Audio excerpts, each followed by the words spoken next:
Duncan are alongside us. It's the Saturday Social, my favourite part of the week.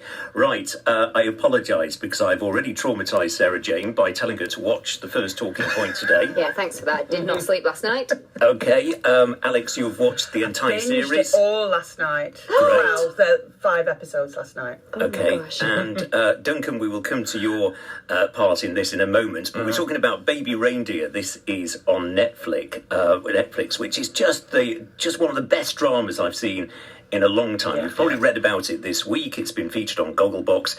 It's basically about a comedian who is being stalked, but it's so much more than that. And let's bring in your connection here, Duncan, because you are from We Are Survivors charity in Manchester. Richard Gadd is the guy that wrote it and starred in it, and he's one of your trustees. He's one of our ambassadors, Richard and I go back quite a long time now. So actually, when we were just coming in, I said to Sarah, you and I have a connection because obviously through Hollyoaks. So the first time that I did any kind of work with Hollyoaks was when we did the John Paul storyline around the sexual assault. And then just after that, we kind of ended up doing quite a lot of media stuff, and somebody pointed me in the direction of this comedian who had a show in Edinburgh called Monkey See, Monkey Do. It won what I know as the Perrier. I can't remember what it's called now, the Yo Chortle or something like that. So it won that. It went absolutely crazy with how interesting the show was. I reached out, and Richard and I got talking, and he's kind of been an ambassador ever since. A few years later, we're in Starbucks, other coffee shops available, in King's Cross, and Rich says, I've got this idea, and tells me this idea about this play that he wants to do, this piece of theatre, about what happened to him. I'm trying to be really careful that I do no spoilers. What happened to him being stalked, and that turned into Baby Reindeer, which was then a play. Did phenomenal business at the Bush Theatre just off West End. Then he won an Olivier for it, which was phenomenal, well deserved. And then it was about to go West End, and it was about to go off Broadway. And then COVID hit. And at that point, obviously, everything went and shut down. And I was talking yesterday on 5 Live, and I said, I wonder if it hadn't been for lockdown, if it hadn't been for everybody having to find new creative outputs, would we have this series?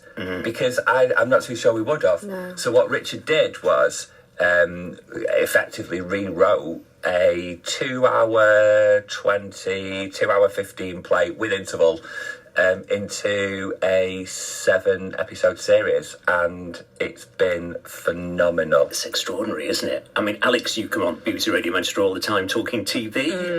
One of those bingey series that you would recommend? Very much so. It's not easy to watch, and again, don't want to give away any spoilers. I first saw it on Gogglebox last week, I think, and I'd heard about it, and that got me interested because it was about the sort of stalker element, and it was sort of set up on Gogglebox as a comedy, because they were all laughing about it, and I was like, I must catch that, and very quickly you realise that it's not a comedy at all. I mean, there are funny bits in it, as often the darkest of dramas have the best humour in them, but it is really engaging. It's so powerful. For me, it's probably the best thing I've seen since It's a Sin. Yeah, really good, it has that same sort of visceral effect on you. And even though you've only watched a couple of episodes, Sarah Jane, obviously from an acting point of view, I mean, just exceptional acting. Unreal. I mean, and I had to clarify yesterday whether it's Richard that's playing himself, isn't it? Which is just, I think that in itself, to relive such a traumatic experience is incredible, and to do it so well, and then the woman playing the stalker is just amazing. And anything like this that is based on true events, I think, really hits you so much harder because, you're watching something and having that moment where you go, oh my gosh, this happened. Like, wow, it is shocking. Like I said, I don't think my husband can watch any more of it, so I'm watching the rest on my own. But yeah, absolutely incredible. Yeah, definitely worth seeing through to the end. Of course, it's effectively, I suppose, about a failed comedian, isn't it? In the, he struggles on stage, his act isn't going down particularly well. Sarah Jane, could you be a comedian? I mean, you've obviously acted on stage, you've been on TV. Could you stand up there and do jokes? Absolutely not. I don't think so. Comedy, I mean, I'm very good at doing comedy, but when it's written for me. So my forte is not standing there and making everyone laugh, not intentionally anyway, it probably happens unintentionally. But yeah, if a comedic role is written, I just absolutely love playing it. But I think actually to stand up and do stand-up comedy, that is a completely different skill. Like, you've got to have some guts about you, and the timing's got to be right, you've got to know your audience, you've got to play the heckles. It's just, I just couldn't do that. Yeah, now, of course, your favourite comedian, Victoria Wood, Alex. I could see you doing a bit Victoria Wood on stage. Yeah. Well, I do from time to time, because people say I sound like her, so then I'd start off, and I know all of it, I could do the whole Looking for Kimberly, I could do the whole Totally Thought of Ido, and then I'll just go off on one. I've kind of got Victoria Wood Tourette's, but I do, a bit like Sarah, I think I would possibly struggle to sort of just stand up there. I'd be good at heckles. If somebody heckled me, I'd be on it. I could really give us good back, but I don't think I'd have an act to be heckled. And I think that Victoria Wood, it's such good material. You'd go on there and, you'd get laughs, don't you? And she was so good at giving the lines and things to other people as well. Yeah. So, but funnily enough, just on the Victoria Wood thing, at work, now bearing in mind, I've worked where I work now for 7 years, and the other day, somebody said, I made some comment about something, and I can't remember what it was, and suddenly this guy I've been working with for ages went, "That's it! Victoria Wood, it's been bothering me for years." And now all I get at work is messages like, "Hey Kimberly," and all of this. And yesterday, our director of comms was at the National Portrait Gallery, and all I just get is a picture of Victoria Wood. So now I'm just getting inundated at work. It'll die down, I'm sure. Now, tomorrow we've got Rod Gilbert on the programme. I think you'd be a bit of a Rod Gilbert on stage, Duncan.